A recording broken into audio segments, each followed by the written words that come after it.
Welcome to my channel, Sunshine Shoulders. I'm Calvin. Thank y'all so much for stopping by again today. I'm truly grateful.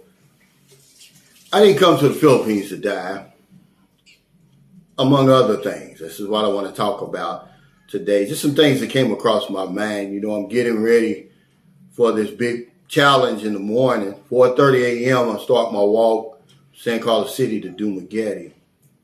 166 kilometers is how far it is. And people keep asking me, well, why are you doing it? You know, as if I have to have a reason. Because I don't want to die. I didn't come to the Philippines to die.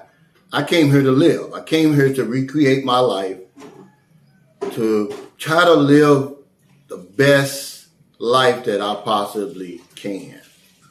And if I can't do that, then I might as well go home. If I'm not going to try. Remember, you don't know what you can do unless you try.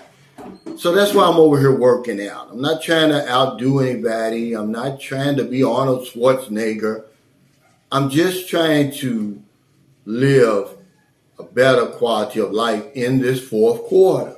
The fourth quarter is now, ladies and gentlemen. Let me remind you. This video is about me. It's not about anybody else. But the fourth quarter is now. I don't know how much longer I have to live. So I want it to be the best. Okay, it's all about quality now for me. And if I can do some things that's going to extend it and put the quantity in there, then I'll do that. But the Philippines is an easy place to do one or two things. To come and recreate your life, write a new chapter, start a new chapter, whatever, or self-destruct. The decision is yours. I'm 60 years old now. So I had to make some decisions, number one, and then I had to make some changes. Did I want to continue to go down that road of self-destruction I was on when I got here? Mentally, physically, and spiritually. I was 30 pounds overweight when I got here December 5th, 2018. But everything set out for you to self-destruct. The beer is cheap over here. Cigarettes are cheap. You could eat out every night if you want to at these restaurants over here. You can afford it. And of course, these young women, man, a lot of them are detrimental to an old man's health. Yes, but it's your life. You're not going to listen to anything I say anyway. That's why I'm keeping the video on me. I don't want to die over here. I didn't come over here to sit around and die. Okay, so that's why I'm walking to Dumaguete. I'm going to continue to push the envelope. I'm going to continue to challenge myself. And I would suggest you do the same thing. Age is nothing but a number for me because I'm 60. Now, if I'm fortunate enough to live to be 90, when it really does mean something, then talk to me then. But right now, it's nothing but a number. Who knows what I'm going to do after the walk? A triathlon. Maybe I'll get on my bike and start paddling across the Philippines. Who knows? But I'm going to keep on challenging myself. Okay, that's just one of the things I wanted to talk about. And I'll talk a little bit more about it at the end because this isn't going to be a long video. Something else I want to talk about. This is to the new man and woman who's interested in coming to the Philippines. There's a YouTube version of the Philippines that's all out here on YouTube and social media and everything. And then there's a real life version of the Philippines. I try my best to give people the real life version. Sometimes it's not as shiny. It's not as fun as the YouTube version, which goes something like this. $1,000 will last you forever. You're never going to run out of money over here in the Philippines. The good times go on and on. White sand beaches that stretch for miles. And of course, an endless stream of beautiful young women at your beck and call. And long distance relationships that end happily ever after. And they ride off in the sunset. That's the YouTube version of YouTube. And some people have that for different periods of time. You could have it for 2 weeks.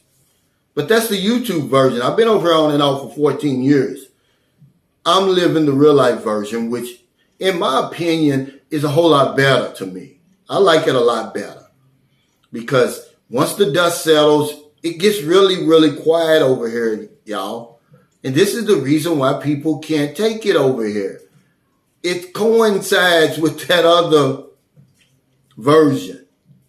See, we come from an environment, most of us, the people that I deal with over here, of comfort, of convenience.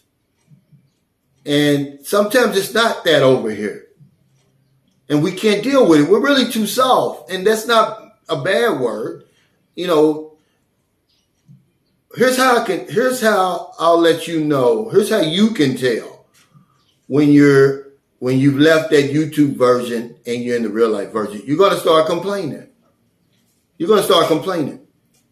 See? So then that's the time when you either adjust, readjust, or go back home and then come back, you know, because that's usually a clear sign that you're out of that honeymoon stage, what they call it. I call it the YouTube version because most of us are being lured over here by these YouTube vloggers and by these YouTube videos. They look so fun. Everybody's so happy. They're smiling. The good times never end. But I'm here to tell you that they do, that you're going to have to settle into a routine over here and get on with your life. Okay? And a lot of times it's tougher than what we make it seem. But that's a good thing. You know, that's a good thing when you have to adapt. Read up on that. I'm not going to do all the research for you.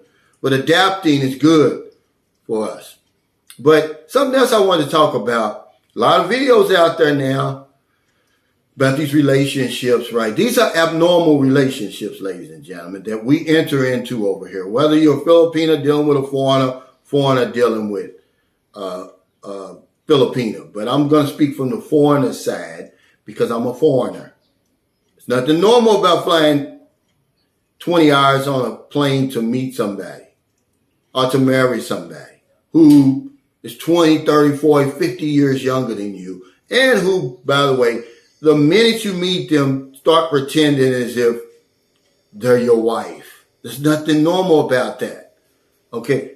Am I saying it's wrong? No, it's not. Nothing wrong with that. We're grown. We can do whatever we want to do. Remember, the Earth's 197 million square miles. I say get out here and get involved in some of this abnormal stuff going on.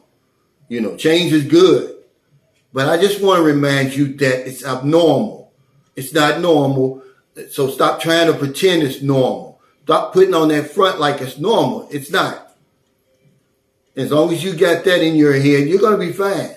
Nothing's going to bother you. You're going to have a better time. And it kind of goes over to this last thing I want to talk about, because I got a question on this last video I made about, maybe 2 videos ago, about I'm leaving. The dream is over, about us giving up our apartment in Sikihor. Okay. A guy asked me a question. He says, is there anything off limits for Filipinas in the bedroom? And I was thinking, well, why would he ask that question under that video? You know, because they're always trying to trip me up. They always want me to say something that they can screenshot or whatever and then show the authorities or put out there for other Filipinos. I could easily answer this one. Okay, I can't speak for all Filipinos, first of all. I've only dealt with a handful of women over here, so I can only tell you my experiences. The short answer is no. It probably isn't anything that they wouldn't do for you in these abnormal situations. Because remember, these aren't normal circumstances. Okay? Sometimes I try to pretend like I know their motives and intentions and everything. I really don't. I don't know why they're doing it. I don't know why they enter into these relationships with us. Hey, Booby. Booby just got home from school. But you know that goes into it. Now remember, I'm not weird. I don't want some woman licking me where the sun don't shine. Because some of you guys are weird like that. I wouldn't ask a woman to do anything with me that she probably doesn't do anyway. Okay, now there was a woman, one of the very first women that I dealt with over here, she did say, we're doing things that I never done with my husband.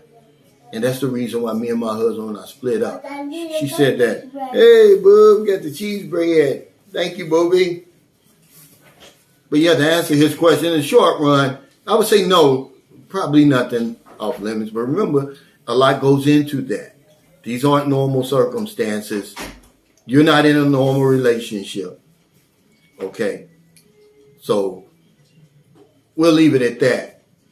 Okay? But I can't speak for anybody else's relationship. I can only speak for my situation. I can't speak for all Filipinas. Okay? So that's that. But yeah, guys, thank y'all for stopping by today. I just wanted to do this video to get some stuff off my mind.